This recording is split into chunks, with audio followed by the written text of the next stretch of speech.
Hello, everybody. Thank you so much for joining us today.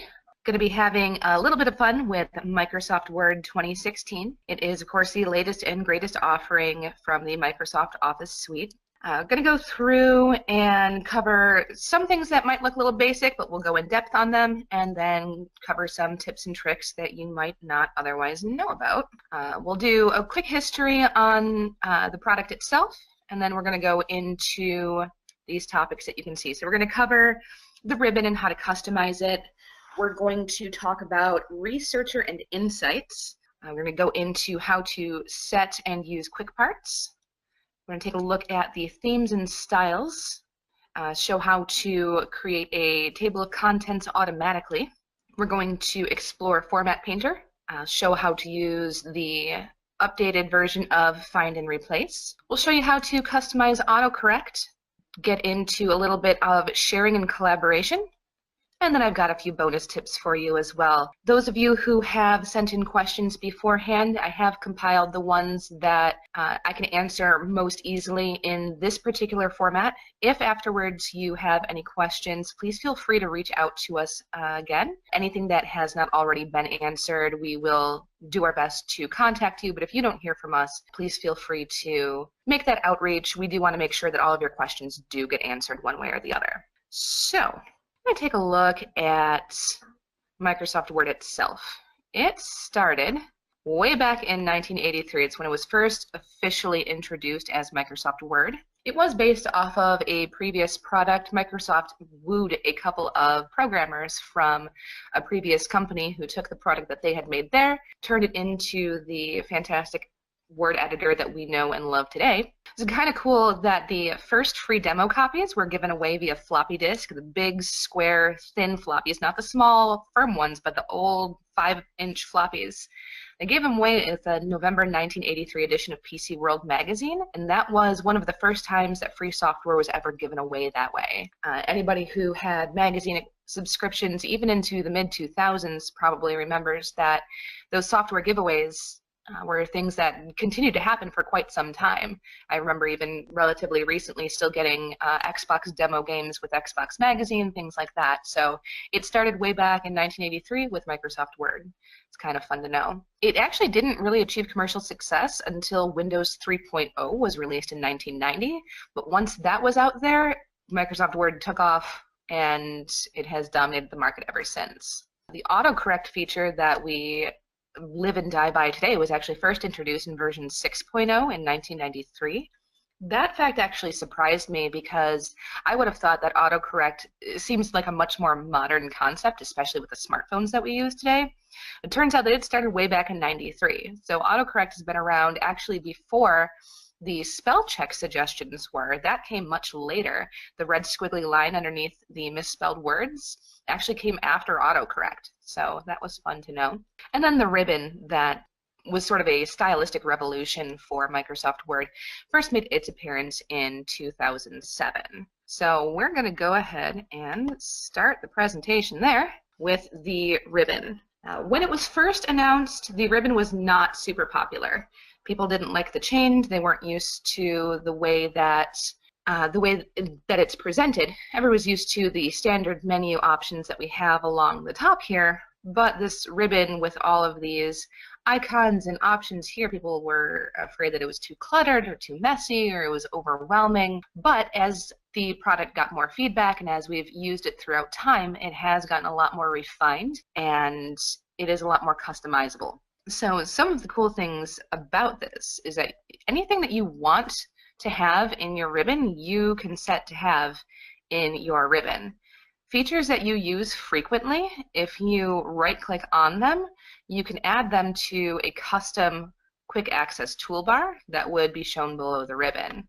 So you can have any of your favorite features saved up here as well. So if there turns out to be something that you just use all the time, you can set it so that all of your favorite features are in this quick access toolbar. Within the ribbon itself, a lot of the features that are available are customizable as well. So when you get into things like styles, you can modify the styles that are there by right-clicking on it. A lot of options have other options, other sub options beneath them if you right click on them as well. Otherwise, you can just add it to the ribbon, customize the ribbon, collapse the ribbon if you just don't want to look at it anymore, or if you need a bigger screen to see, you can open and close it with the either the view tab or the view menu, or you can use the buttons that pop up as well.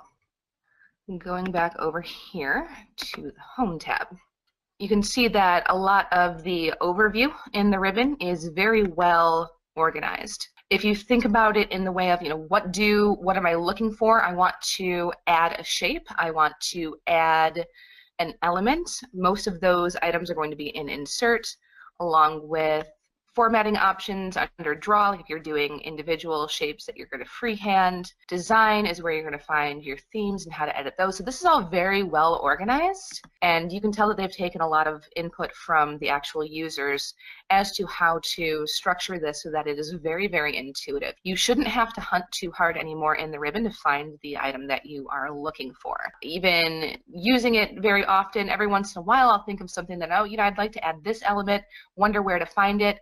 I take a guess, and it's usually right in front of my face. So it's very, very well designed. And with every edition that Microsoft does release, it is a little bit more polished. The nice thing about it, though, is if you have upgraded to the 2016 version and maybe you really like the way that something was set up in the 2010 version, you can go through, you can customize the ribbon and set anything that you want. So if there's an item that's missing, feel free to go through this list and add it. It populates the most popular commands to start. You can also look at all commands that are not in the ribbon. This is my favorite way to find something. If I'm looking and I don't see it, I'll choose the option for commands not in the ribbon, and it is all alphabetical. So it's very, very easy to navigate. Just take your best guess for how to phrase what you're looking for. Since I'm talking about how to phrase things, I do want to touch on one of the biggest changes for the more recent version of Microsoft Word. And this is something that is an element that is available across all of the Microsoft Office suite, is instead of search, there's the tell me what you want to do feature. So instead of searching for a phrase, let's say if you want to know how to add a hyperlink, instead of saying, how do I add a hyperlink, you would just tell it what you want to do. So just add link, add a hyperlink, and it tells you exactly how to do it right there. And it'll actually bring up the window that you need to add whatever it is that you're trying to add or to do whatever it is that you're trying to do. So not only will it show you how to do it, it just gives you the feature that you wanted in the first place. So if you're missing something, you can't find it, tell Word what you want it to do, and it will just give it to you. It's super intuitive, and it's actually a really exciting feature, I think, just because it saves so much time in that it just gives you the dialog box that you are looking for. It doesn't make you go hunt for it. It doesn't make you, read through a bunch of paragraphs to figure out, okay, how do I do this step by step? It just hands it to you. So very good feature. That is something, like I said, that is available in all of the Microsoft Office suite. So it's one of my favorite new features. Next thing we're going to look at is going to be Researcher and Insights. I've got my little custom template here. This is, or my example template. I just made up a little company newsletter for a company that doesn't really exist, but put in some elements that we might want to use during any sort of company newsletter that you might want to put out. So we've got some elements here, but I want to talk about Researcher first, just because it is one of the more quietly kept secrets of the most recent version of Microsoft Word. I actually saw on Facebook a couple days ago that there were a lot of college students who were just finding out about this feature and were lamenting the fact that they didn't know it existed earlier because it is so robust for students. It's a fantastic feature that was really kind of developed for students in the first place, but there are a lot of business applications as well. So for instance, in this mock newsletter that I have, I've decided that maybe something that we might want to put in a newsletter, something that might, if you are an IT company or some sort of, information sciences company, that maybe a history lesson on some element of technology would be something that you would want to share in a friendly newsletter. That seems like the kind of content that maybe readers would be interested in. So in this hypothetical company, they're going to want to do a little history lesson about Windows 3.0. So a couple of options that we have here. If I highlight this and right-click, option here in the drop-down menu for Smart Lookup. So if I search this for Smart Lookup, it is a feature that you do have to enable. The first time that you try and use this feature, it's going to ask for some settings. It's going to ask for you to enable the information. Once you do it, it does load pretty quickly and is a nice, robust feature. So what it's done is in this sidebar, it's done a search. Of course, it is a Microsoft product, so it does use Bing.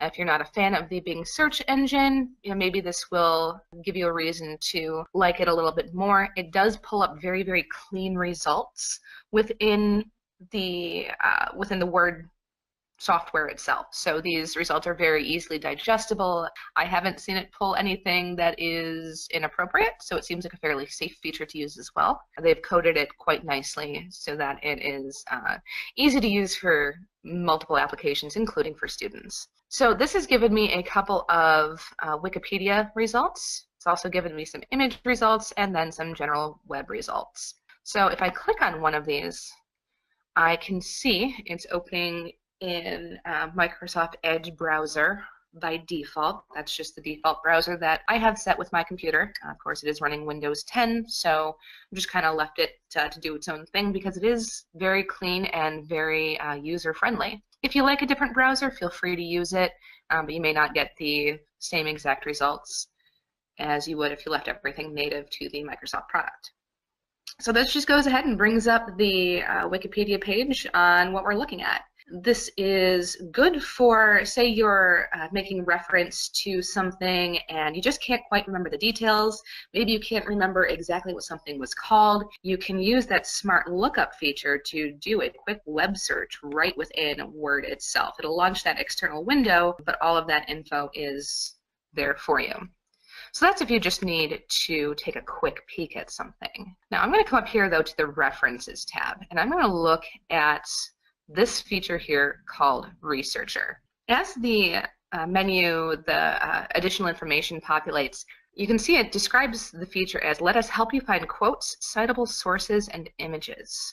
Right next to it, you can see this info here about citations, managed sources, the style, the bibliography. So if you are someone who has spent any time in academia whatsoever, I'm sure you have had to cite your sources on a paper or research paper at some point.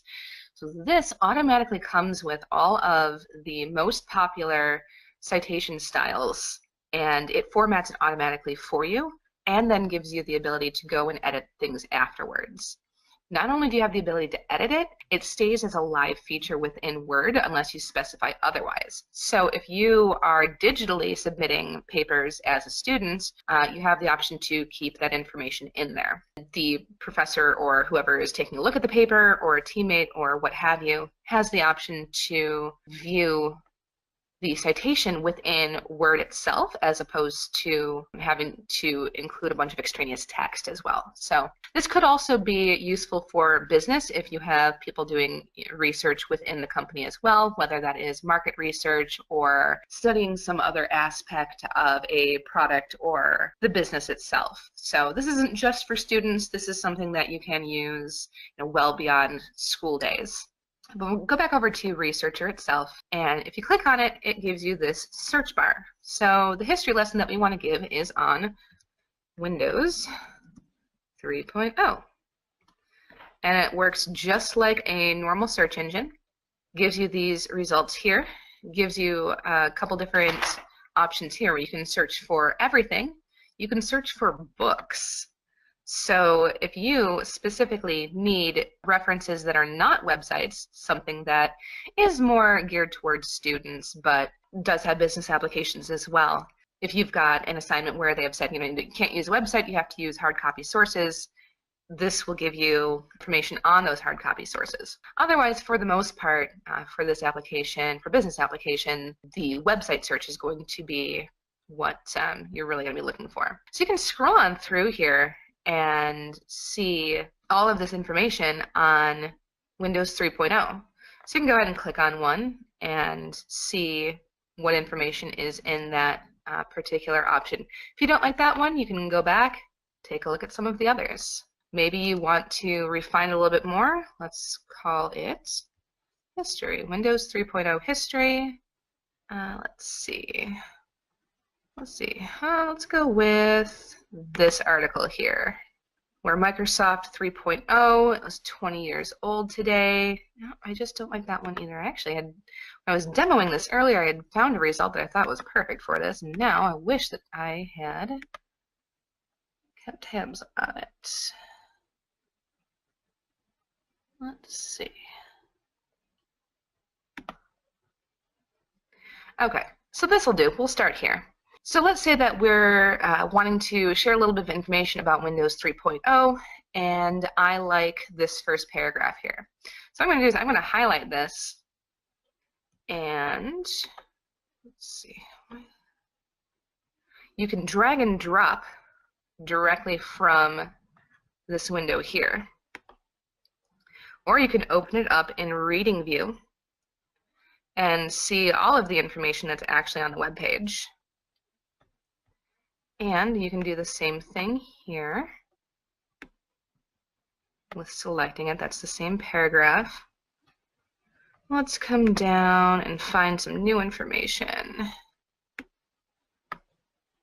So if you highlight this, once you're in Reading View, a pop-up comes up right away that says Add and Cite. So you click on Add and Cite. It's going to add the content into your document. And if you come up to your citations, you can change which citation is in here. Now this is giving the citation in line in the paragraph, so it's right here. And this is the feature that I was mentioning. It gives you this drop down where you can edit the citation, you can edit the source. If you click Edit Source, it'll give you these customization options as well. It shows you the URL where it came from, the name of the website, name of the web page, and the author. So you're going to see this is a really, really robust way to include information from external sources that you are citing, so you're giving credit to the original source, and having that information directly in your paper or your newsletter or whatever document it is that you are working on.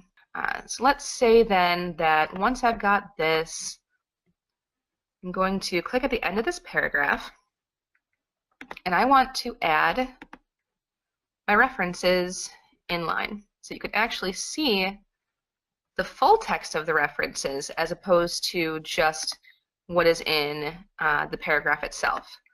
This is something that, especially if you're doing research of any kind, you are going to want references, a list of references in there so that people know that it's not research that you did yourself, it's information that you've sourced elsewhere. This now shows you the two websites that I've looked at, the two sources for the information. So once you're done with that, you can go ahead and close that pane. If you need to go back into it, go back to Researcher, and you can even see my research. You do have to log in to either your Outlook account or your Microsoft account to be able to view saved research, but once you do log in, you do have the option to bookmark research that you have used before. So that is extra handy, especially if you have sources that you really love, that you want to use often. And again, from a business standpoint, you may not need to necessarily do a whole bibliography or references, but say there's a source for jokes, or there's a source for tech tips that you really like, or there's a source for recipes that you like to share. Keeping those things bookmarked as well makes it very, very easy to add content directly to your newsletter. And of course, you can also add content from your own website. So that information can be stored there within Word itself. Right, so that is Researcher. Next up, I'm going to take a little stroll into Quick Parts. Quick Parts is sort of like mini macros. It gives you options to Back over to my ribbon here. It gives you the options to not have to type things over and over again that you use frequently. So something that in a business newsletter or a flyer or anything that you are publishing through Word, you're probably going to want to have your company information somewhere that is easily accessible. You can put it in the header or the footer. It might get a little cluttered. Maybe you want to make it really stand out. This is a great way to do it, but of course you're not going to want to type it out every single time, especially if you start adding phone numbers and fax numbers and email addresses, and maybe even like a company byline, something like that. It'd be nice to just be able to have that available to you without having to remember exactly the format, maybe especially if you've got multiple phone numbers.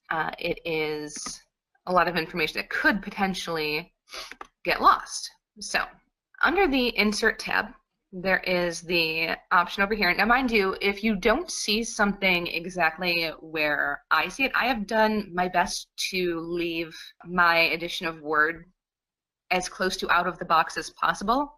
That said, I can't rule out that I may have dragged and dropped something somewhere at some point without recalling that I did that. I do try to leave it alone, especially for doing these demos, so that you can see exactly where to find the option. But if you don't see it, of course, you can always use the tell me what you want to do. Just type in, quick parts if you don't find quick parts. Okay, so you're gonna want to highlight the information, go into Insert, and then Quick Parts. This option here, right at the top where it says Auto Text, you have the option to save selection to Auto Text Gallery. If you click on that, not left click, or not right click, that you can add, this is going to say create new building block. So building blocks are what they are calling these individual elements that you can add one at a time or in batches at any point. So this one, we're going to name it, it's going to automatically populate the first line of text. Let's say I want to call this company address. You can leave it in the gallery and category that it sets as default, or if you have a lot of these that you end up building, feel free to create individual galleries and categories for these things so that you can search them even more quickly. I'll show you in a second what it looks like to start navigating these building blocks. So I'm just going to click OK, and it is going to have this set. And it is going to remember the formatting exactly as is. You can always override it later. Then let's say that I'm working on a new newsletter and I want to add that. I can now click on the arrow for quick parts, go over to auto text. It is showing me the company address. This is the item that I have just entered, and I can drop it right in there. And it gives me exactly what I entered before. Now, I did mention the building block. So that individual element is called a building block. That's what it's referred to. It's what Word has named it. So let's say that the company moves and you go to a new office, you open a new office, maybe you want to edit that. It is very nice that it sorts these automatically by the gallery, so it is alphabetical, or alphabetically auto text comes up first. You can of course always sort it any other way that you like, but leaving it as sorted alphabetically by gallery gives you all of the auto text options that you have entered up at the top. So once you get here, you can edit the properties of it, which is that same context that was there before. If you don't want it anymore, you can delete it. So let's say that we never want to see that again. Go ahead and make it go away. I can delete that building block. So you can go through and customize these other ones that are in here as well. This is, for the most part, things that are more easily accessed elsewhere.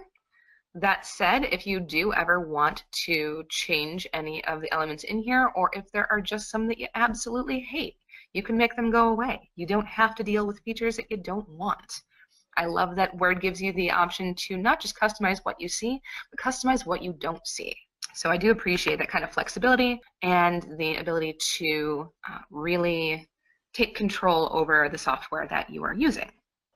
All right, next up, we're going to get into the real fun. We're going to start talking about themes and styles. Of course, every company knows that branding is a huge part of who you are as a company, how you are forward-facing to your clients and the public in general. It sets the tone for pretty much everything that you do. So of course you're going to want your newsletters or your documents or whatever it is that you are creating in Word to reflect your company branding. Now, I didn't take the time to go through and create a fake logo for my ABC company, but you can add logos in just about anywhere that you want. You can add them in your footer, or I'm sorry, you can add them in your header if you prefer it that way, or you can just insert it as a graphic here. But when we go to Design, the Design tab is going to let you pick an overall theme that sets the tone for your document. So if you want something that is a little bit more contemporary, you can choose one of these styles that has a more casual contemporary font. And this sets all of the elements for the entire document. This is going to set your font, the font colors, the font sizes, the different heading options. So this is one big package of all of the features. Once you find one that you like, then you can go through and change the color scheme here for, again, the entire document.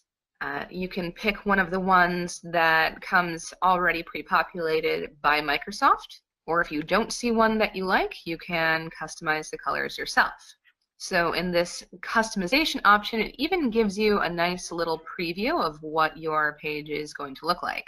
It gives you options for a dark theme, options for a light theme, so you can see how it might look, especially if you are doing a larger, more comprehensive document, especially if you're working on something that is going to be going to print and you want it to be a full color print as opposed to just a casual newsletter.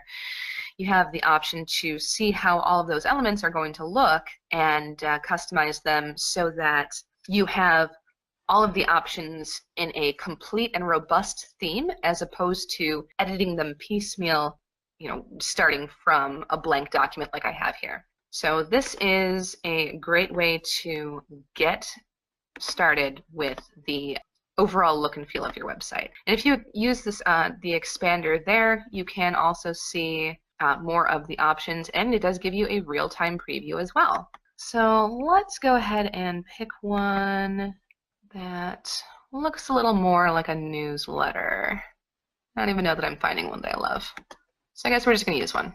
We're going to pick this.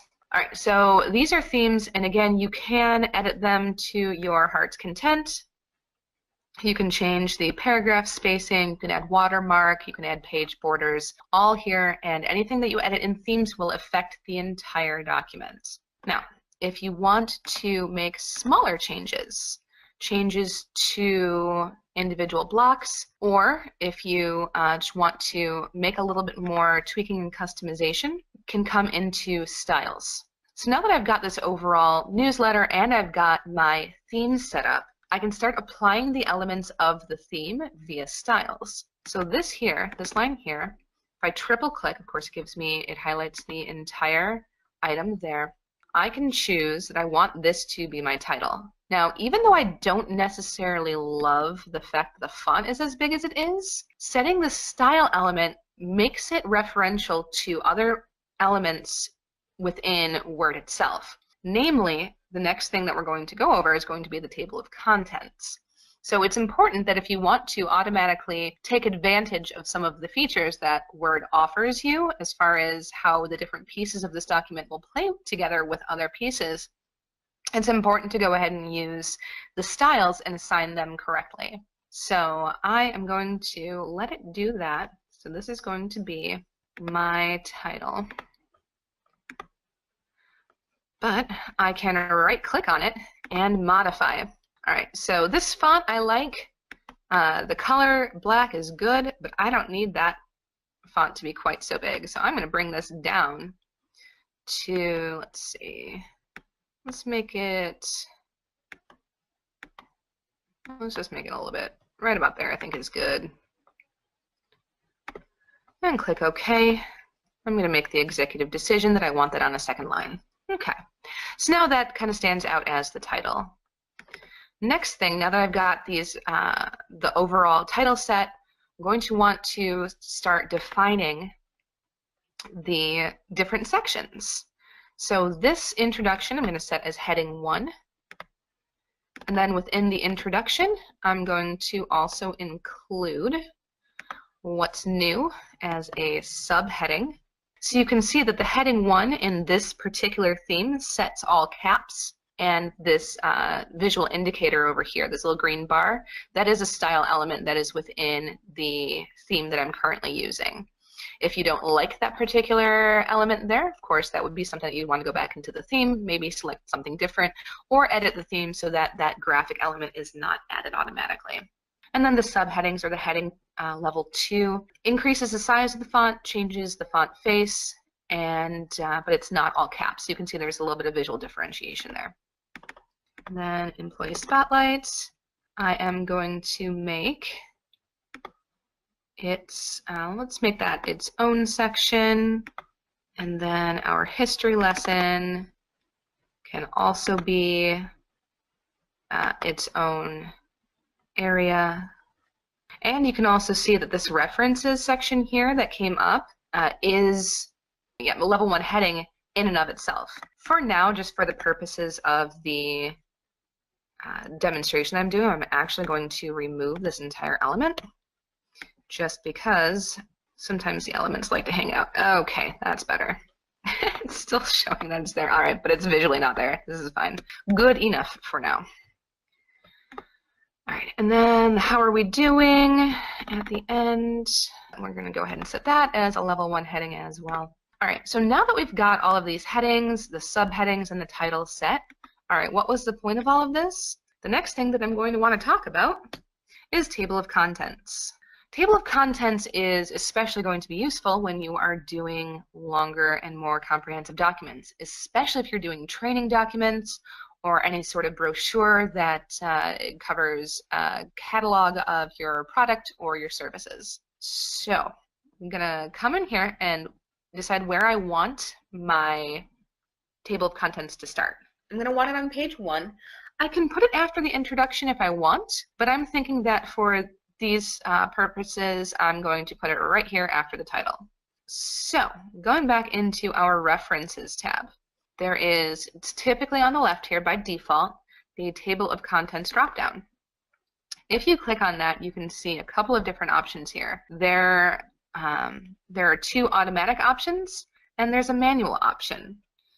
You can also go to office.com and download additional table of content styles if you don't like the kind that has the line that goes all the way across the page, or if you want something a little bit more compact. There are as many iterations of these default templates as you can possibly imagine. Or, of course, under the manual option, you can create your own. But especially if you have a very large document, the more you can automate, the more time you save. If it's there and you're already using these header features, it just makes sense to use the automatic option. So I'm going to go ahead and use number 1. And you can see they're not really appreciably different. This one's called contents, this one's called table of contents. Other than that, they pretty much look the same. So you can, of course, go in and customize these. You can also decide where in the document you want it to go by right-clicking. If you just click on it, if you left-click on it, it's just going to put it where your cursor is. If you right-click on it, you have options no matter where your cursor is currently located. So I'm going to go ahead and do that. I just click on it, and it gives me my table of contents immediately. It's already there. It's formatted. It shows page numbers. And you can see the difference between the level 1 heading and the level 2 heading. So the level 2 heading, when we assigned that element, or we assigned the what's new section as that element, you can see that it's indented. It shows that it is something that falls under the introduction category. It lets you really organize this very, very cleanly and with very minimal time. I mean, you saw I spent a lot of time talking about it, but it took 1 click. So it was done that quickly, that easily. Now let's say that you've set your table of contents, but then you go through and you add some more elements, or you move some things around, and now your table of contents is out of date. It's not reflecting what's actually on the page.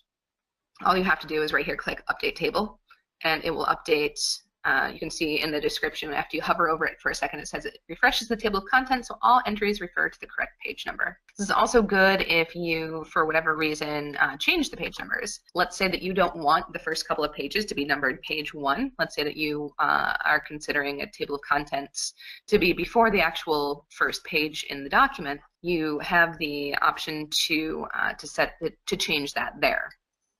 And it would then show you the accurate page numbers. Or if you just end up adding enough pages later, it'll update that count as well for you. Moving up, let's start talking about the Format Painter. I love the Format Painter. Format Painter makes it so that you can set an element, make a ton of tweaks to it, and not have to remember all of the steps that you took to customize a specific element.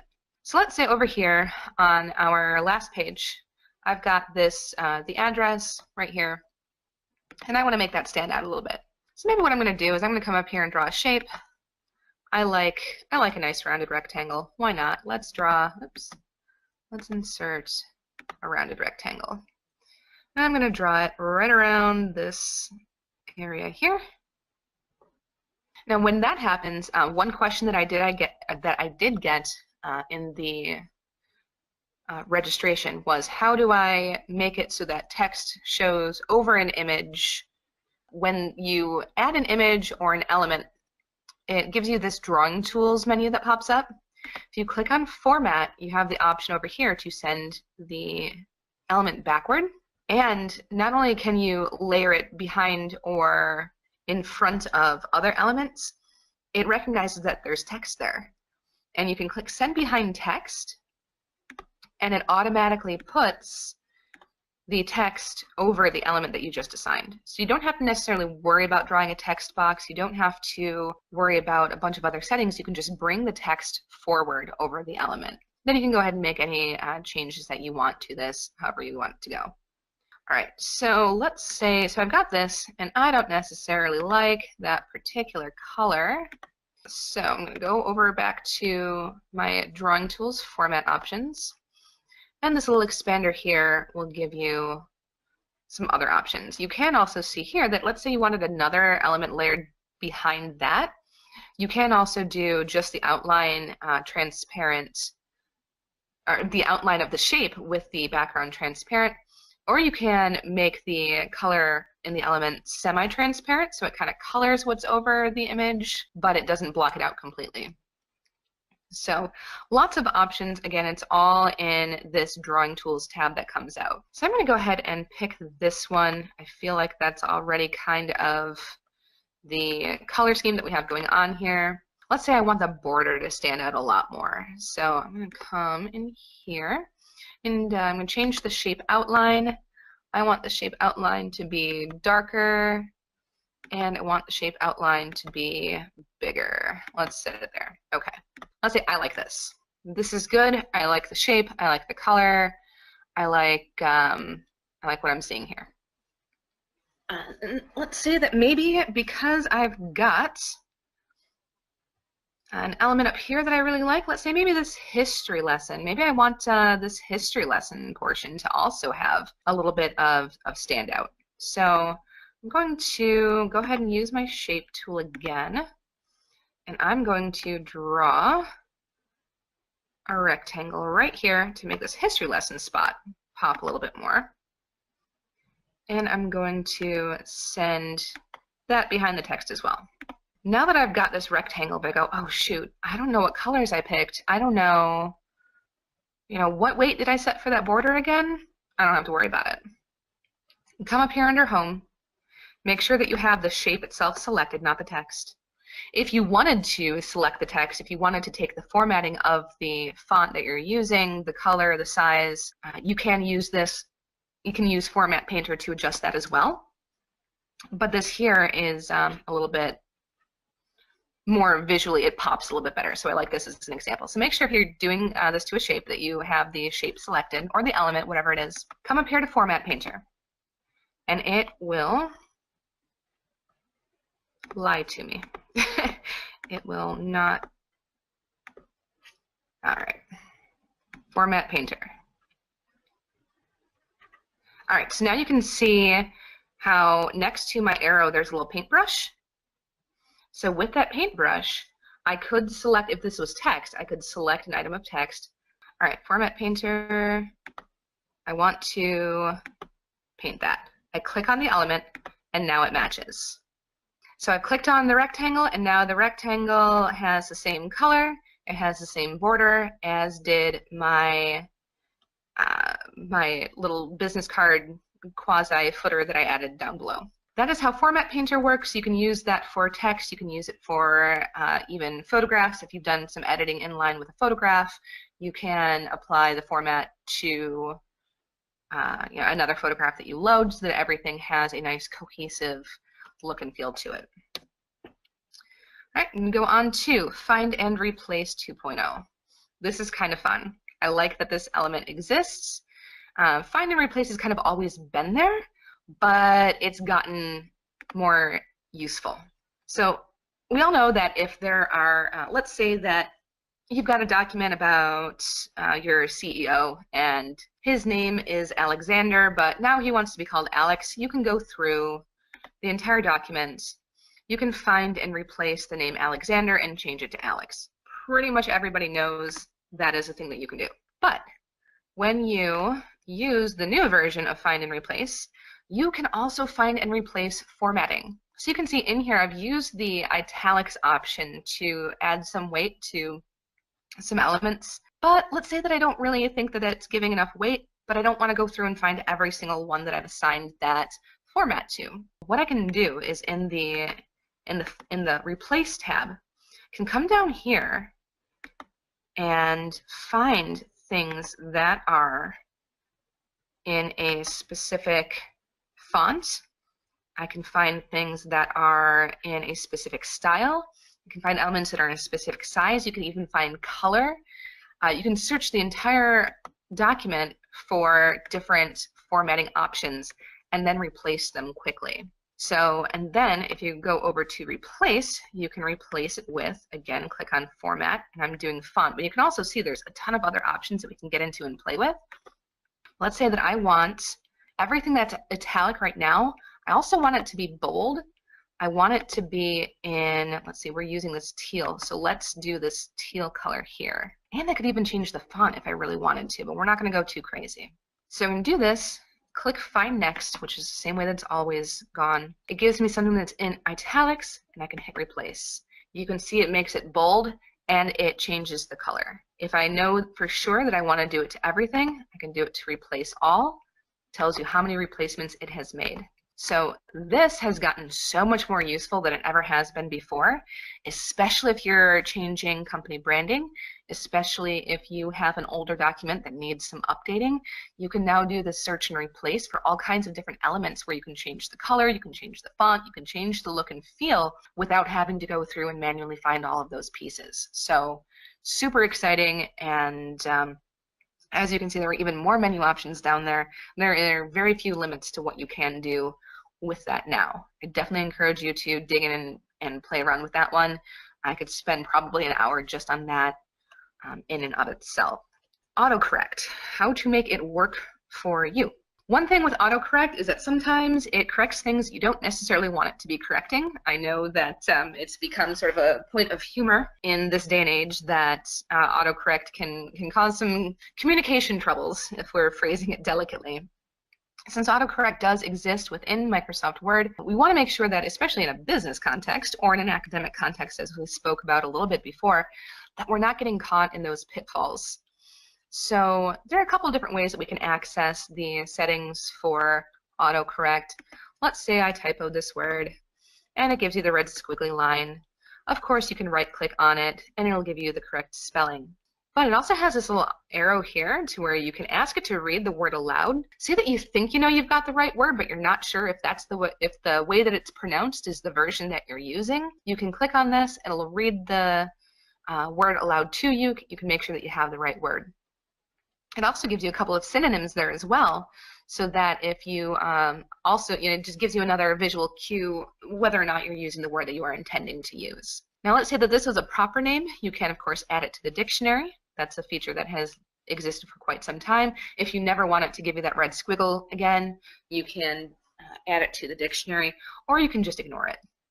So those aren't new, but I like to touch base on them. You can also add it to autocorrect. Where this feature becomes useful is, let's say for whatever reason I am constantly misspelling the word anticipated, and I'm misspelling it the same way over and over and over again. For whatever reason, my fingers don't want to type that word the way that it's supposed to be. I can add it to autocorrect so that it catches every time I'm making that repeat error and just fixes it for me. So you can have autocorrect work for you, especially once if you've noticed a pattern in your personal typing style, or just repeat mistakes that are happening. Let it work for you. There is also the last menu option here is autocorrect options. You can hop in there that way. I do just also want to show you that if you go to File and Options, let's say that you don't have something that's misspelled, so you aren't sure how to get to the autocorrect options. If you go to Word Options, it is under Proofing, and then right there are autocorrect options. This does also give you some options here to edit the autocorrect the way that it functions that it doesn't give you from the right-click menu. So if you aren't seeing something in the right-click menu that you want to use, go through the menu through File, and you might be more likely to find what exactly you're looking for. This, however, does also apply to all Microsoft Office programs. You can see that this is something that it does specify that it's for the Office suite, not necessarily just Word. It does also have a section down here for when correcting grammar and spelling in Word. So this is an additional option here as to the autocorrect options screen, which is what will pop up if you use that right-click option. So this is the screen that comes up if you right-click. It does give you some of these default ones. If you accidentally, like if you hold the Shift key down for too long and you get two capital letters at the start, that is a default autocorrect feature. You can see some of these others as well. Capitalize the first letter of sentences, capitalize the first letter of table cells. So those are all turned on by default, as well as everything in this table down here. So a lot of these show some really frequently mistyped words that it will automatically fix for you without you having to define these in a dictionary. So like here it shows, fields, people sometimes put the E before the I, it automatically corrects it. This is where you can add something if you know for sure that when you first open up the program that you want something specifically auto-corrected every single time. You can add this manually that way. You can also set exceptions. So if you have a company name that is maybe missing a vowel, that is a fairly popular way to reference company names, or there's lots of products that we use within our businesses that have some spellings that are close to the actual word, might get caught in autocorrect, you can set exceptions so that it does not correct those. Same here with the first letter, don't capitalize that, don't correct some of these as well. You can customize that to your heart's content. Auto format as you type also has a couple of options in here that you will find useful. By default, it is going to change your ordinal. So if you have things like first, second, third, it will take the ordinal there and put it as a superscript, which means they'll be in smaller letters towards the top of the number. It's just a little bit more visually pleasing. If for whatever reason you hate that it does that, you can come in here and turn it off. Same thing with changing the quotes, fractions, and hyperlinks.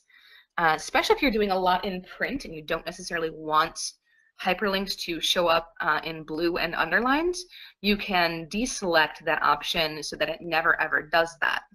If you are, however, using it for documents that are shared online, you probably want to leave that active so that that feature works as advertised.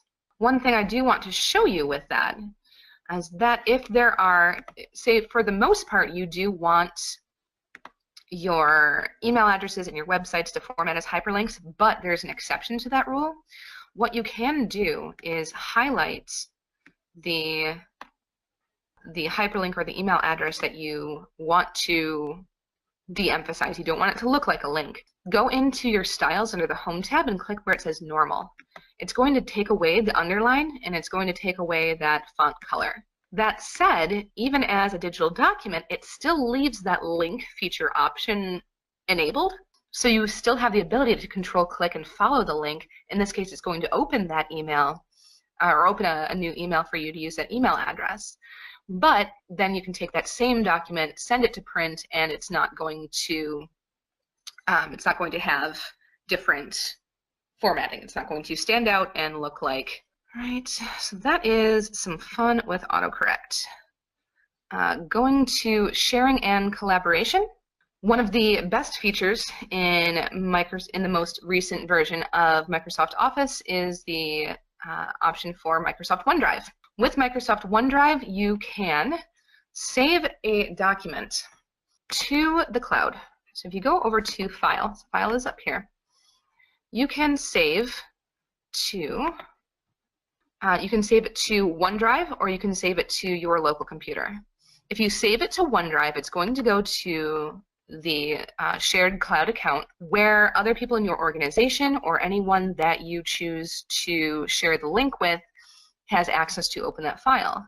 If they're also using the online version of Microsoft Word, if they have access to that, they have the ability to edit in real time alongside you. So now you have a collaborative element to the document that you're working on. So let's say that you have a teammate who is going to be handling that history lesson portion. They can handle that element while you are continuing to work on other portions of the document. So that the cloud feature has opened up a whole new world to being able to edit documents. You don't have to worry about most recent saved versions. You don't have to worry about transferring files back and forth and then maybe using an older version. Everything is in the cloud and everything is saved real time. So that is one of the best innovations in the most recent version of the Microsoft Office suite. Some bonus tips that we've got. There are some things that people really wanted me to go over. One thing that I want to touch on is going to be sections. The way that sections works in Microsoft Word is consider it as there's text within paragraphs, within sections within the document itself. So everything is kind of nesting. So each document is going to have sections by default. What a section is it is either a single page or a range of pages that all have the same formatting. Where this comes into play is if you want to start to break up the elements that you are having in your page. Let's say that you want this to be on a new page. Lots of people are familiar with the page break. However, there is a different way to do this that will allow you to edit some of the formatting for certain portions of the page without affecting the formatting of the others. So let's say that I want the employee spotlight to go on its own page, but I also want it to be formatted as a 2-column article. If I try to apply the columns feature to this section, it's going to, or this area right now, it's going to apply those 2 columns to the entire document. You don't want that. So what I'm going to do is I'm going to click here at the end of the area that I want to stay the same. So keep in mind that whenever you apply a section, it is for the elements moving forward. So it's for everything that comes afterwards. It's not going to touch what happened before. So I'm going to go into Layout. I'm going to click on Breaks. I'm going to come down here to Section Breaks. Now, I want this next page, or this next section to start on a new page. So I'm going to go ahead and click on Next Page. So just like a page break, it's going to drop it down to its own page. Now that I've done that, though, I don't want this history lesson and the rest of it to be to follow the formatting that I'm going to set for the employee spotlight. But I also don't want it to go to a new page. So what I can do here is come back into Breaks again and select Continuous. Again, keep in mind that my cursor is at the end of the element that I want to have the previous formatting, and it is before the element that I want to have its own formatting. So I'm going to click Continuous, And now there's a break there, but it is not going to a new page. So now I can take and edit this Employee Spotlight section. So within the Employee Spotlight section, if I want this to be in 2 columns, I can just come up here, hit columns and 2, and it puts that into 2 columns without affecting the rest of the page. So sections is a fantastic way to define individual formatting areas and keep it to edit that formatting without editing the formatting of the rest of the page. So I went to undo that, and just one thing I want to show you is even within that element, what I can do is ignore the header and select just the text and move that into 2 columns. So now I think it looks a little bit better that way. But if I wanted to add a picture of Sally, who is the employee that I'm handing the spotlight to, you can add that, in line with this as well. So that's kind of nice. One other thing that I want to do super quick. Oh, that did not. Why did you not follow? Oh, because those aren't linked together. That's why. Aha. Okay. Actually, that would be a good thing to go over as well. So this would be a great place because this the text moved down, but the image itself didn't. So maybe before this would be a great place, and after this element here would be another place to insert another break. So this one I'm just going to do just a page break because I don't need it to be special formatting. So now that goes down there. That can be on the last page. That's a nice element for the the closing page for this little workbook that we're doing. One other quick trick that I want to show you right now is how to do a line that you can type on. A lot of times when, let's say, you're filling out a form, you'll type name and then give a bunch of these underscores, and that's fine in print, but then if you wanted to type on it, you come and put my name, it moves the line itself. A different option for that is if you do 3 dashes and hit enter. Oops. There you go. All right, so do 3 dashes, you have to do it on a new line. So if you do 3 dashes and then hit enter, now you have this line you can type on, and the line stays where it is and it does not wrap around. So that is just something I see a lot, especially in documents where people want a form to be filled out, but they want you to email it back as opposed to printing it and giving it back. It's just a nice feature to know that it exists in there. It's kind of hiding. It doesn't really advertise itself, but it is there. Last thing I'm going to touch on is going to be mail merge. The number one thing that people were requesting in this demo was mail merge. Now, the best thing about this version of Word is that mail merge is as painless as it possibly could be. There is a mail merge wizard that will take you through step by step exactly what you want to do and make it as painless as humanly possible. So under mailings, if there's this start mail merge button, and down at the bottom it says step-by-step mail merge wizard. So it opens up this mail merge element here. You can, oh, it's actually taking me because I was doing this earlier. Let's start at the top, excuse me. So it gives you the option to select a document type. This is going to be a letter. You can also obviously do email or envelopes or labels if you're doing something different. Down at the bottom it says next starting document. Go ahead and click on that. We want to use the document that we have right here. This is what we're going to be mailing out. You can also start something new from a template or start from a different existing document. We're just going to use what we have in front of us because this is what we want to mail. Next, select recipients. Let's see, we want to use an existing list.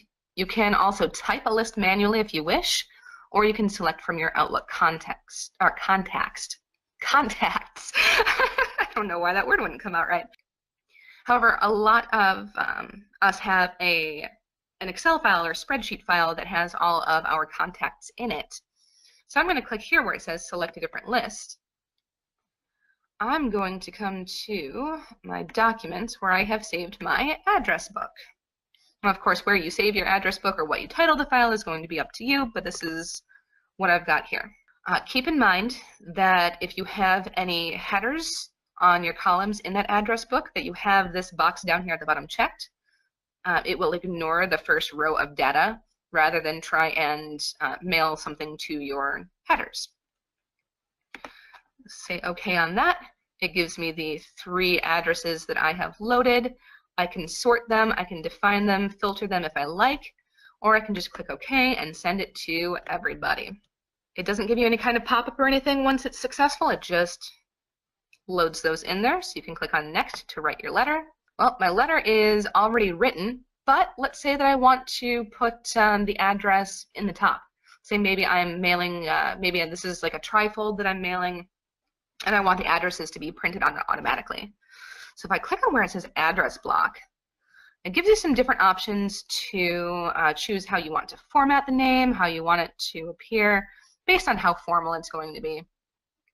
I'm just going to click the default. Oh, you can also change whether or not you want the postal address or if you just want the person's name in there.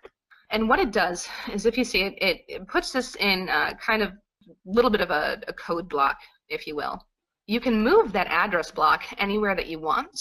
Make sure, though, that if it starts a line that you do hit enter to put a break in. Otherwise, it's going to start the existing text right after the end of the address block. So make sure that you do give that some room to breathe in the document that you're preparing. And if you forget that step, don't worry, because when you go to preview your letters, it's going to show you a preview. And you can come in here and you can change the font, the size of this as much as you want, so that if you want this bigger or bolder, if you want it smaller or more simple, maybe you want it to fit in an envelope with a window, you can change it so that it fits however you like. And then at the end, you just complete the merge. You have the option to print, or you have the option to edit individual letters if there were changes that you wanted to make to anyone that you know for sure that you need to make a quick change to, however you want that to go. But for the most part, you can just go to print, send it to your printer, and you're done. It's going to print one for every person that was in your mailing list, and you're good to go. So that is how we have that there. That is mail merge. All right, that is everything that we have for today about Microsoft Word. Please do keep in mind that our next webinar is going to be on January 25th, same time, 2 p.m. Eastern, 11 a.m. Pacific. The topic we're going to be covering is going to be Microsoft PowerPoint. So much like we went into some of the lesser known but very powerful features of Word, we are going to do the exact same thing with PowerPoint, and I don't know if you can tell, but I kind of love PowerPoint, so I'm looking forward to that one as well. That is going to be everything for today. Thank you so much for joining. As I mentioned before, if you do have comments or questions that did not get answered, or if you did not get a response as of yet to your previous submissions, please do reach out to us. We are more than happy to help continue your education about Microsoft Word and make sure that you are good and comfortable with the software. Thanks so much, everybody.